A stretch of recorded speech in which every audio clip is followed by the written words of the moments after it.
ओम श्री सद्गुरुदेव भगवान की जय। बोलो जय सिया राम, जय जय सिया राम। बोलो जय सिया राम, जय जय सिया राम। बोलो जय गुरुदेवम, जय गुरुदेव। बोलो जय गुरुदेवम, जय गुरुदेव। गुरु राखहि जो कोप विधाता, गुरु राखहि जो कोप विधाता। गुरु विरोध नहीं को जग त्राता। गुरु विरोध नहीं को जग त्राता। जय गुरु पदयम बुजय अनुरागी, गुरु पदयम जय अनुरागी।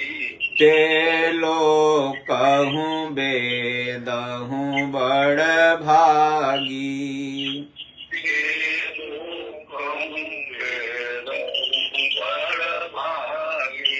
पापी हूँ जाकर नाम सुमिरी हैं,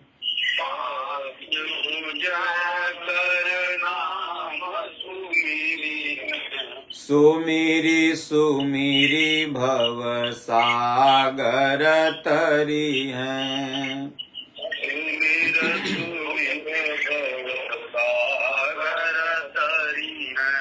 जय गुरु चरण रेणु सिर धरहि,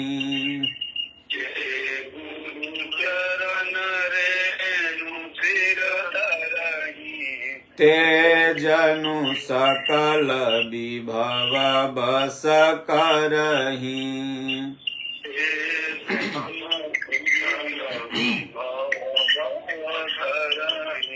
मौसमय अनुभय न दूजे, अनुभय न दूजे। सब पायहूँ रज पावनी पूजे।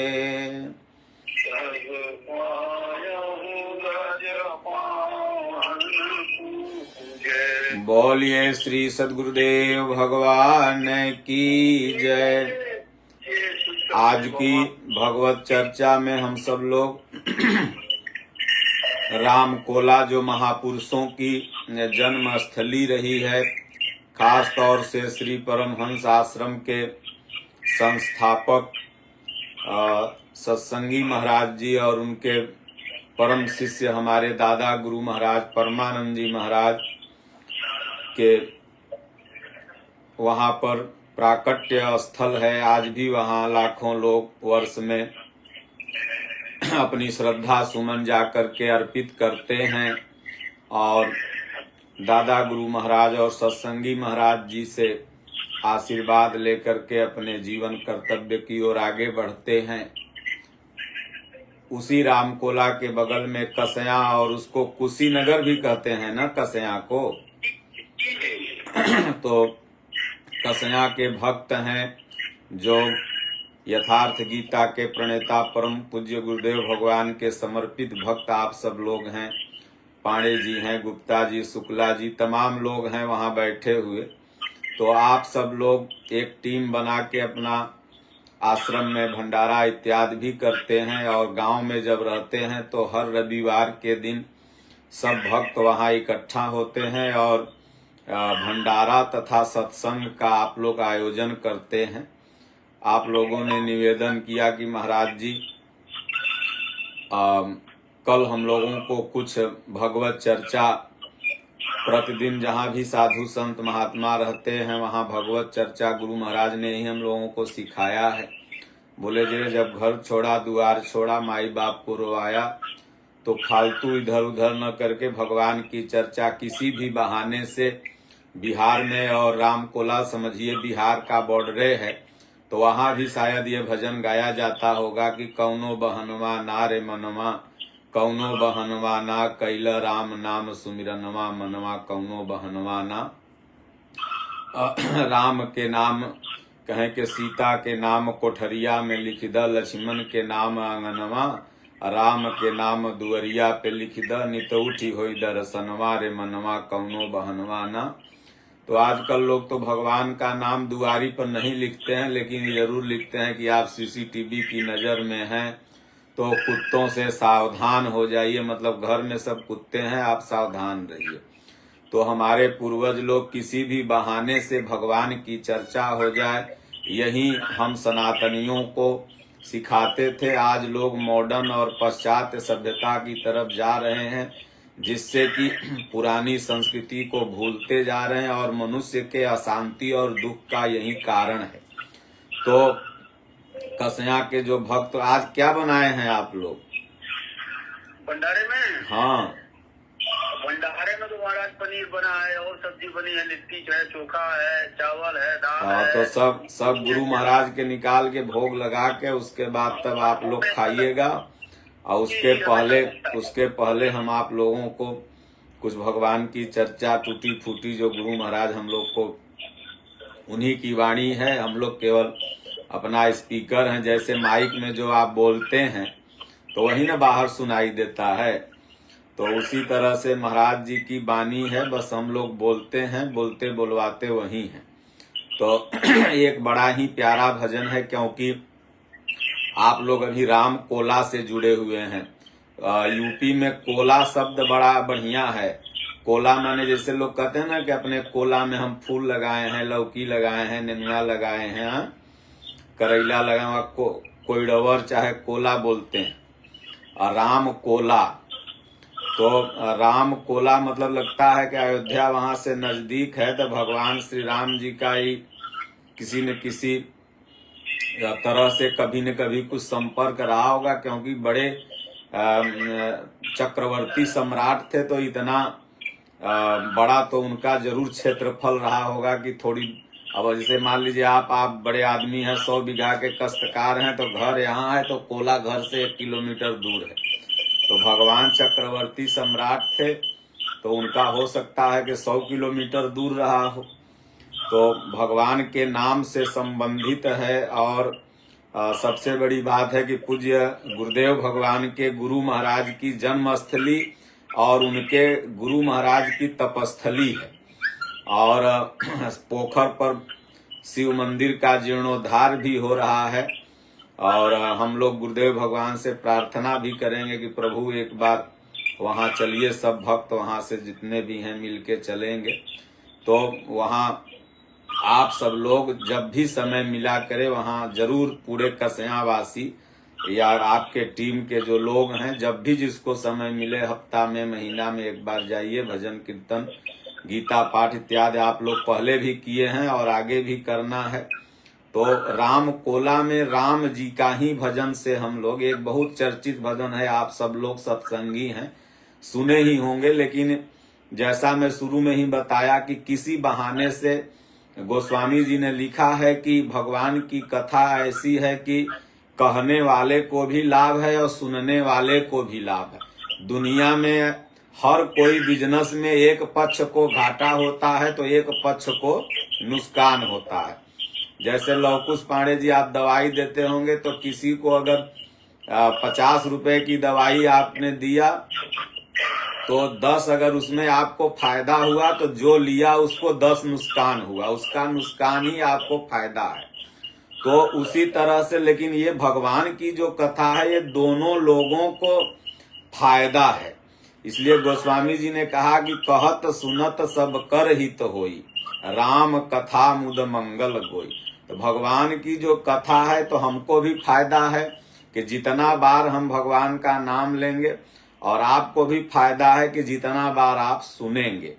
तो इसलिए राम जी का बहुत चर्चित भजन है, और आप लोग का ये जो कार्य है बड़ा सराहनीय है कि आप लोग अगर नहीं पहुंच जाते हैं तो गुप्ता जी के घरे पर समझिए गुप्ता जी आधा साधु बन गए हैं और आधा बाकी है, तो वो बनिए जाएंगे। तो ये अच्छा है कि रविवार के रविवार जुटते हैं और गुरु महाराज की चर्चा होती है। तो कहें राम का नाम लेकर जो मर जाएंगे, वो अमर नाम दुनिया में कर जाएंगे। राम का नाम लेकर जो मर जाएंगे, ओ नम अमर नाम दुनिया में कर जाएंगे। ए न पूछो कि मर कर किधर जाएंगे, वो जिधर जाएंगे राम को पाएंगे। जो जिधर जाएंगे वो जिधर जाएंगे, ओ राम को पाएंगे। राम का नाम लेकर जो मर जाएंगे, नाम दुनिया में अपना अमर कर जाएंगे। टूट जाए न माला कहीं नेम की, टूट जाए न माला कहीं नेम की। कीमती ये रतन सब बिखर जाएंगे, राम का नाम लेकर जो मर जाएंगे, वो अमर नाम दुनिया में कर जाएंगे। आप मानो न मानो खुशी आपकी, आप मानो न मानो खुशी आपकी। हम मुसाफिर हैं कल अपने घर जाएंगे, राम का नाम लेकर जो मर जाएंगे, वो अमर नाम दुनिया में कर जाएंगे।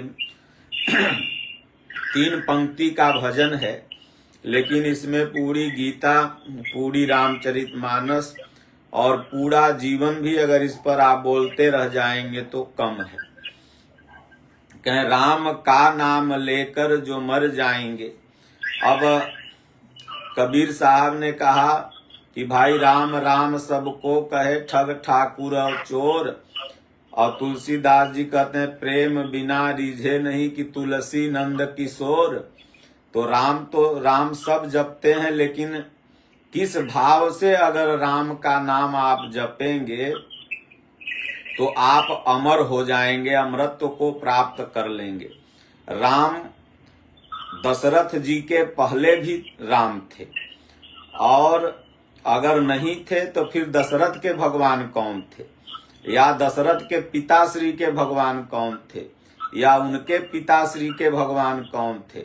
राम जैसा पूज्य गुरुदेव भगवान बताया करते हैं कि राम परमात्मा का परिचायक शब्द है, ओम परमात्मा का परिचायक शब्द है।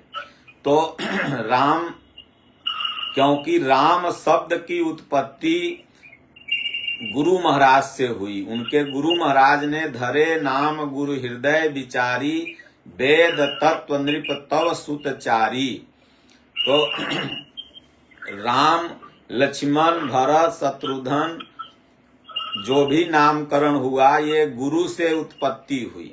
गुरु महाराज ने नाम रखा तो धरे नाम गुरु हृदय विचार करके रखा कि इनमें राम का गुण है। जो आनंद सिंधु सुख राशि, सीकर तय त्रैलोक सुपासी। सो सुख धाम राम यस नामा, अखिल लोकदायक विश्रामा। इनके जो गुण हैं, इनका जो स्वभाव है, जो लक्षण है, क्योंकि महापुरुष जो होते हैं वो पूरी दुनिया को बैर के समान देखते हैं। गोस्वामी जी ने लिखा भी है कि भगवान आप बैर के तरह इस पूरे संसार को देख रहे हैं। जैसे हाथ में बैर रख लीजिए, एक सेव रख लीजिए और उसको आप चारों तरफ से देखते हैं, उसी तरह से तो जो वशिष्ठ मुनि थे वो भगवान के सारे कार्यों को वो देख लिए, कहें कि विश्व बदर जिन तुम्हारे हाथा, तुम त्रिकाल दर्शी मुनि नाथा, मानस में आया है। तो उन्होंने उसी गुण के आधार पर भगवान का नाम राम रखा। तो राम का नाम लेकर जो मर जाएंगे, वास्तव में मरने की विधि जो है वो राम का नाम लेने पर ही मरने की विधि कोई सीख सकता है। जैसा कबीर साहब ने कहा भी है कि मरे मरे सबको कहे, मरे न जाने कोय, मरने ते पहले मुए अजर अमर सोई होय। तो राम का नाम लेकर यानी मरने की विधि, जो मरने की वास्तविक कला है, वो जब तक आप भगवान का नाम राम राम राम बैखरी, फिर मध्यमा, फिर पश्यंती और फिर परा, इन चारों विधियों से स्टेप बाय स्टेप जैसी साधना आपकी बढ़ती चली जाएगी, तो जब आप पूर्णतः परा की स्थिति में पहुंच जाएंगे तो आप क्या हो गए, मर गए। ऐसा नहीं कि जैसा पूज्य गुरुदेव भगवान बताते हैं कि भैया जीवन भर कुछ भी करो, मरते समय राम राम जप लोगे तो क्या मुक्त हो जाओगे, तब तो बड़ा सरल सौदा है। तो मरते समय तो बरबस वो जबान पर आएगा ही नहीं, जीवन भर जो किए रहोगे इधर उधर वही जबान पर आता है।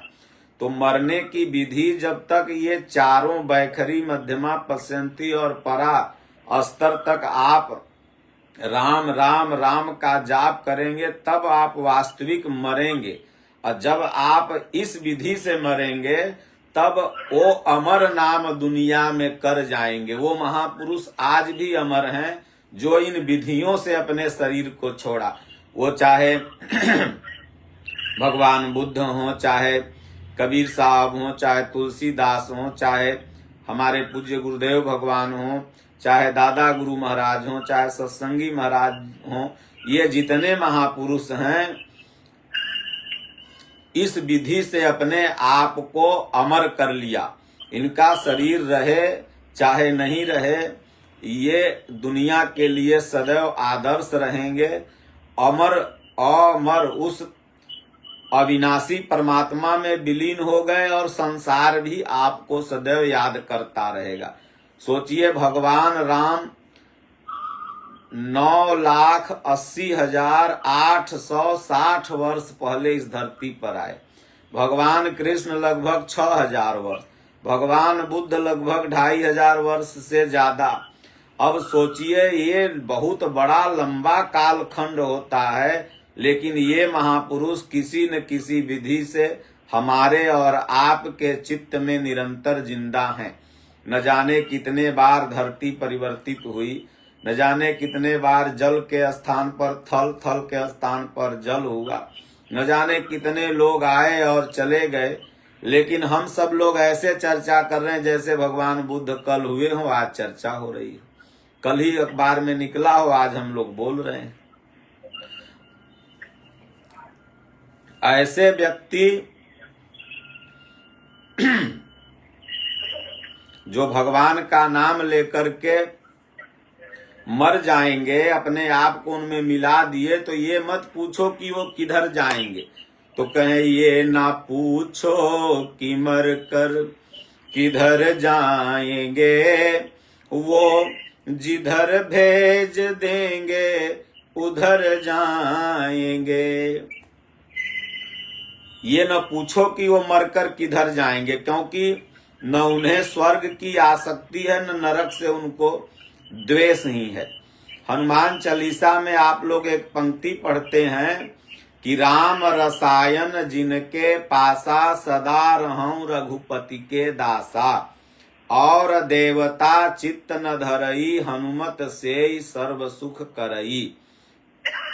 और जहां जाय हरि भक्त कहाई, जहां जाएगा भगवान का वो भक्त ही कहाएगा।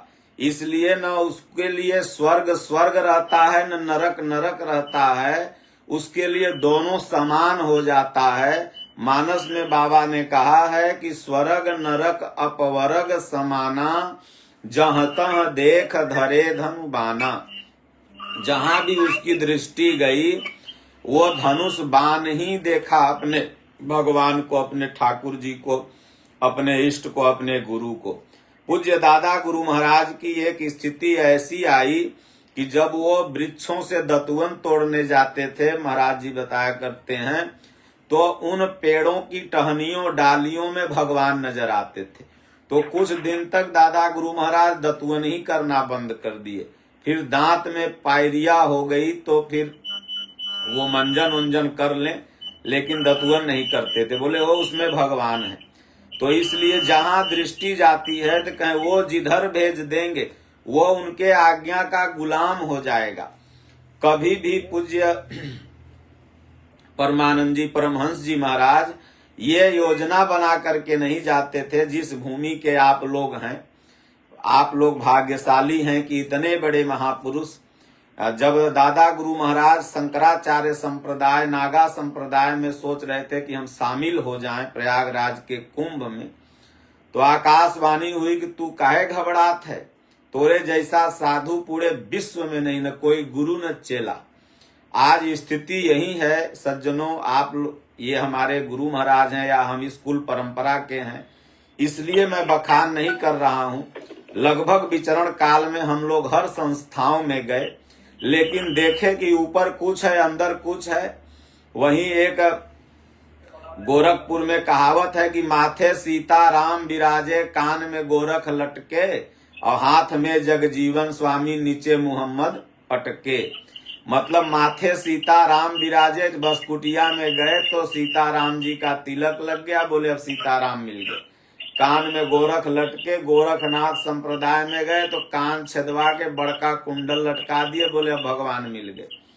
और पहले जगजीवन एक संप्रदाय था, वहां जाइए तो काला धागा हाथ में बांध दिए, बोले भगवान मिल गए।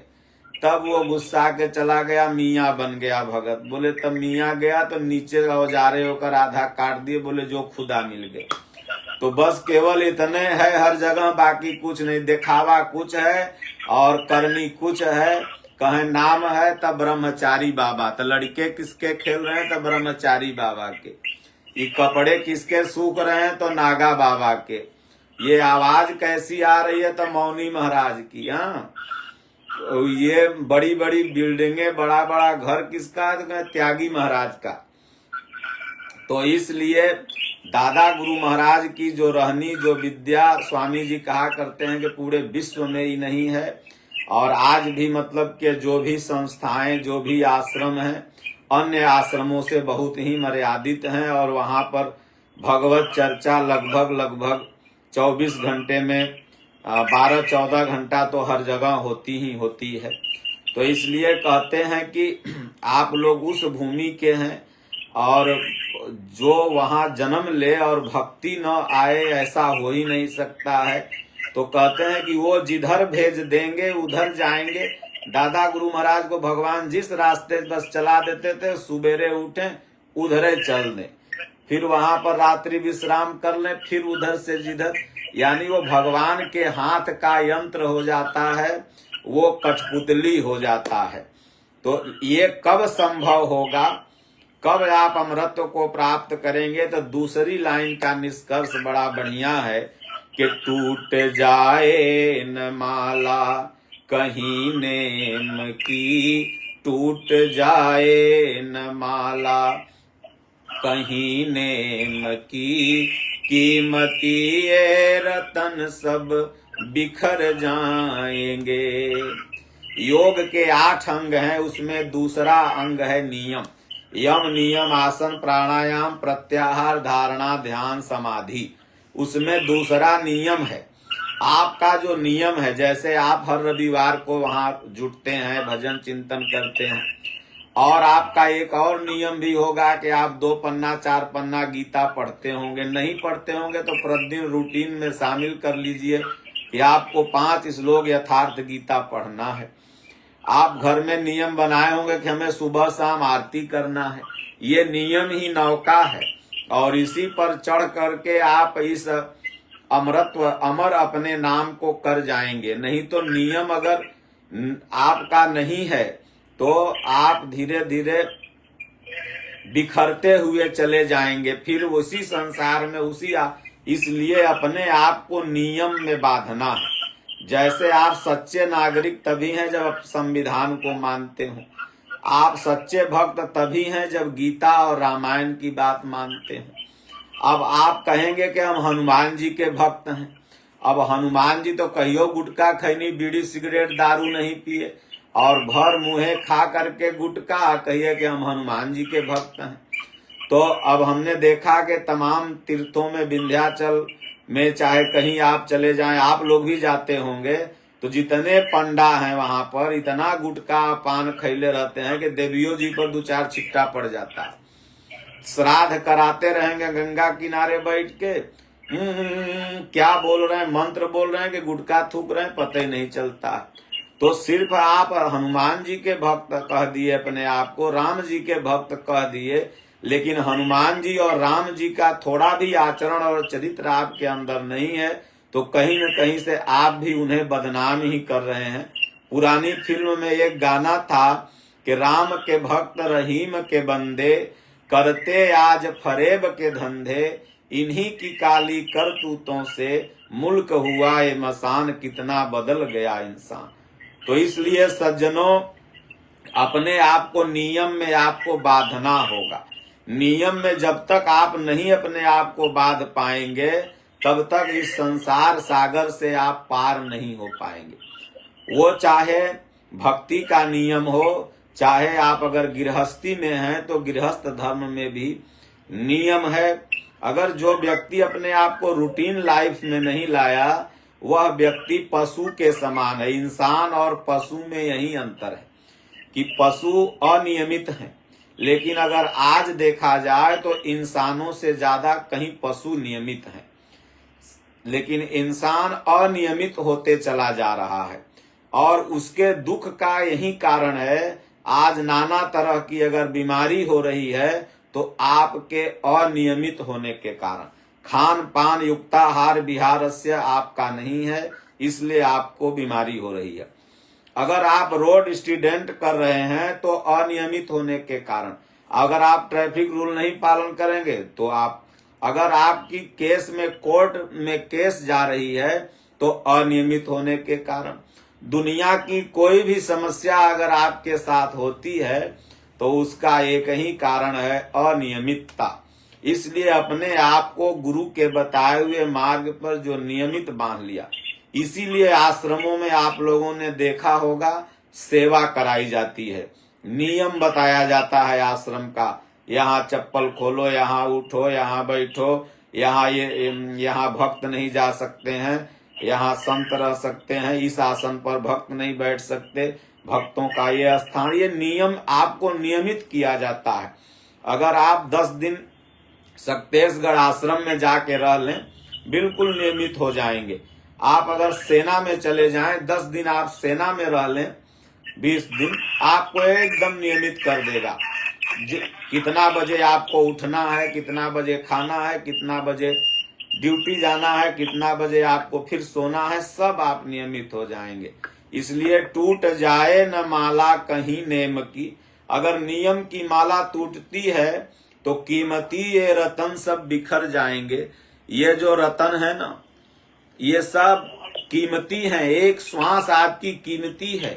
पूज्य गुरुदेव भगवान ने यथार्थ गीता में लिखा है कि हीरा जैसी श्वासा बातों में बीती जाए, ये रतन है। अगर आपके पास 500 नहीं 5 लाख करोड़ हो, 34 लाख करोड़ के मालिक थे कौन? टाटा, रतन टाटा। 1 लाख करोड़ दे करके 2 दिन के सांस खरीद सकते थे, लेकिन नहीं खरीद पाए। ये 34 लाख करोड़ ने पूरा ब्रह्मांड भी जो भगवान ने बनाया है उसको अगर दे दिया जाए तो भी एक श्वास भी एक्स्ट्रा आप नहीं ले सकते। सोचिए कितनी कीमती है। इसलिए बिखर जाएगी। आपका ये जीवन बातों ही बातों में बीत जाएगा अनियमित होने के कारण। इसलिए पूज्य गुरुदेव भगवान कहते हैं कि सुबह शाम अवश्य 10 मिनट बैठ के भगवान का नाम जपना चाहिए, सत्संग भजन सुनना चाहिए। आगे कहते हैं कि भाई अब तो मैंने बोल दिया, महापुरुषों का काम बोलना है, और बोलने के साथ साथ गीता में भगवान ने कहा कि लाद दे, लदाए दे और लक्ष्य तक पहुंचाए दे।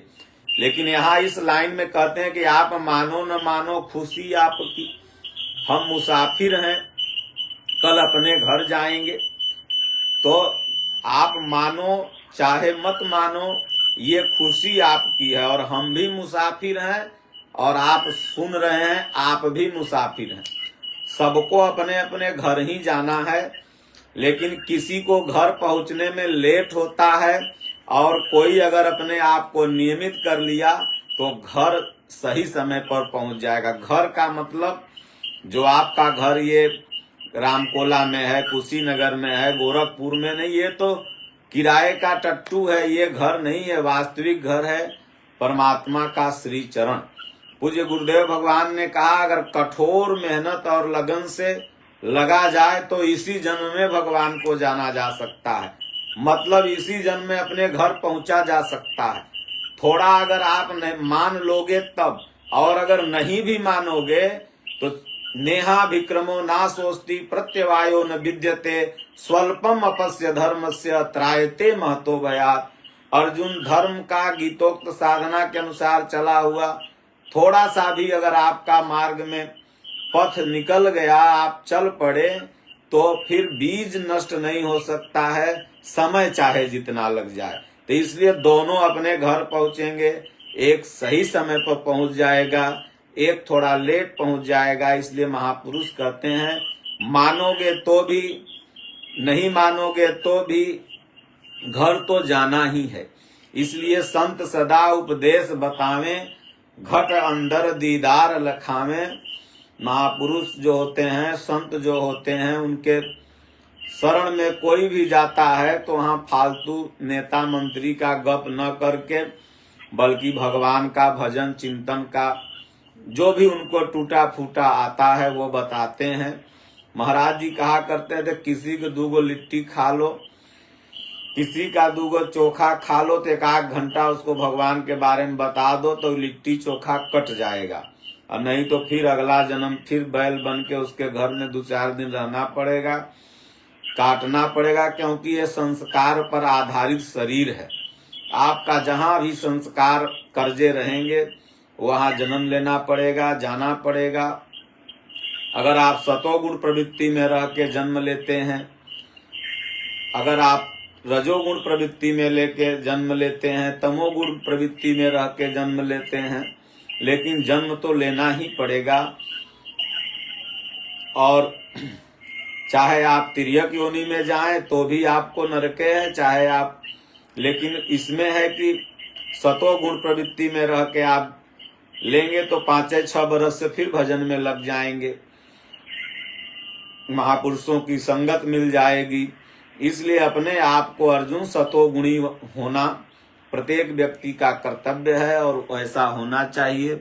इसलिए कहते हैं कि राम का नाम लेकर जो मर जाएंगे वो अमर नाम दुनिया में कर जाएंगे। वो परमात्मा का नाम जो सुबह शाम भजन चिंतन करते हुए अपने आप को धीरे धीरे बैखरी, अब एक ही जन्म में आप सोचें कि हम बैखरी, बहुत से लोग कहते हैं महाराज मध्यमा पहुंच गए, पश्यंती में कब पहुंचेंगे।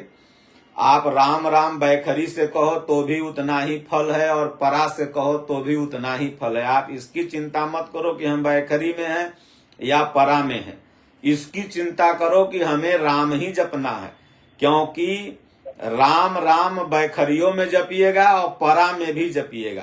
परा क्या है? अभ्यास की उन्नत अवस्था। यहाँ जपना नहीं पड़ता है, यहाँ अपने आप आता है। जैसे कि अगर कोई आपको गाली दे दे और माँ की गाली दे दे तो आप नहीं भी सोचेंगे ना तो भी दिमाग में वो गाली गूंजती रहती है। तो उसी तरह से आपका चिंतन इतना उत्कृष्ट हो जाएगा कि आप नहीं भी सोचोगे तो भी राम राम राम राम राम राम सुनाई देते रहेगा। और जब यह विधि आ जाएगी तब आप उस अमृत को पा जाएंगे। तो बड़ा बढ़िया है, आप सब लोग सत्संगी हैं, प्रतिदिन सत्संग सुनते ही हैं। अब हम क्या सुनाएं, और समय लगता है, कई मिनट सुना दिए, 36 मिनट। तो तोहर पनीरो लिट्टी ठंडाई जाई, तो आप लोग अब खाइए। अब यहाँ भी आरती का समय हो गया, तो यहाँ भी अपना आरती हो। और फिर आप सब लोग गीता पाठ में सादर आमंत्रित हैं। 19-20 आप लोग के घर में ही समझिए हो रहा है। दादा गुरु का वह ज्ञान प्राप्ति स्थल है। और आज परमहंस आश्रम पूरे भारत में 4-5 हजार से ऊपर है, लेकिन पहला परमहंस आश्रम वही है, क्योंकि वहीं पर दादा गुरु महाराज को सत्संगी महाराज जी पूज्य मिले थे। और उन्होंने हम आएंगे तो इसका जिक्र करेंगे। बाकी आप सब लोग जानते हैं, उनको आकाशवाणी हुई, खांसने की आवाज अंदर से आई, और वहीं पर महाराज जी ने ब्रह्म विद्या बताया, और वहीं से साधना की एक उत्पत्ति हुई। तब जाकर के अभी जहाँ विश्व दर्शन मंदिर बना हुआ है, वहां पर कुटिया बना करके दादा गुरु महाराज कुछ दिन भजन करने लगे। फिर वहां से ही भगवान ने कहा कि अब यहाँ से जाओ, तो वहां से निकले और फिर एक बार थोड़ा घूम करके आए थे कि हम गांव वालों को दिखा दें। एक छोटा सा संकल्प था कि गांव वालों को दिखा दें। तो सज्जनों, आज देखिए गांव वाले देख रहे हैं। हजारों एकड़ के वहां बाबू साहब लोग होंगे, लेकिन किसी की प्रतिमा पूरे रामकोला में लगी हुई है पांडे जी? नहीं लगी हुई है। लेकिन दादा गुरु के मन में था कि थोड़ा गांव वाले जान लें, देख लें कि हम साधु हैं, रोगी नहीं हैं।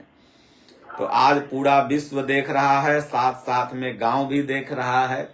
इसलिए ऐसे महापुरुष के श्री चरणों में सत सत दंडवत करते हुए वहां पर सब लोग आइए, और वहां पर उस स्थान को दिव्य और अलौकिक बनाना है। बहुत ज्यादा आडंबर नहीं फैलाना है, लेकिन उसको इतना जरूर बना देना है कि 4 आदमी आए तो यथार्थ गीता उनको मिल जाए, भोजन मिल जाए, आधा 1 घंटा सत्संग मिल जाए, ताकि लोग वहां से जाएं। क्योंकि महापुरुष की जन्मस्थली ही पूजी जाती है महापुरुष के चले जाने के बाद। तो बोलो गुरुदेव भगवान की जय। बोलो जय सिया राम, जय जय सिया राम। बोलो जय गुरुदेवम, जय गुरुदेव। राम नाम जपते रहो, धरे रहो मन धीर। कारज सकल सवारी हैं, कृपा सिंधु रघुबीर। गुरु निराकार हैं, महिमा अपार है। शरण में जो आ गया, उसका बेड़ा पार है। ओम नमः पार्वती पतये हर हर महादेव।